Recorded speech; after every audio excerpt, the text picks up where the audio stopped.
In this video, I'm going to be talking about sales pipelines, what they're actually used for, how they can be misused and then become completely irrelevant, and how you can get the most out of your sales pipeline.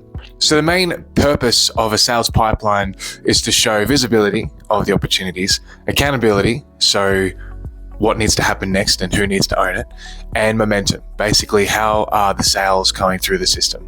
A lot of pipelines I see when companies have these massive CRMs and they have hundreds of opportunities or prospects or customers in one pipeline stage, and they've been there for months, maybe even a couple of years, and they don't know what to do with it. Or they've put them into something like lost, and they're sitting in this pipeline stage being lost. But a pipeline needs to be something that is active, something that is dynamic, something that you can see the prospects flying from left to right, and right being the sale.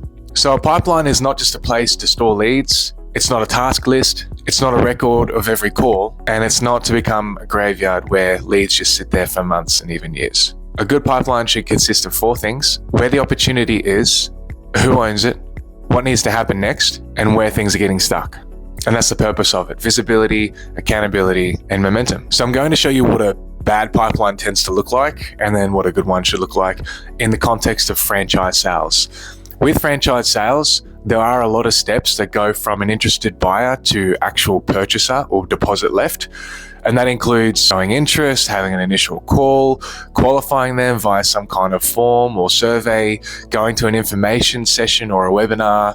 Could be all these stages, to appointment booked, to non-disclosure agreement, to legal documents sent, to application filled out, then deposit paid. There are many stages involved with a standard franchise sales pipeline. So I'm going to show you what a good one and a bad one looks like. So here's an example of a bad franchise sales pipeline. You can see you got new lead, attempt to contact the second time, a third time, sent email, follow up. This is very standard behavior to put here, things that you actually do.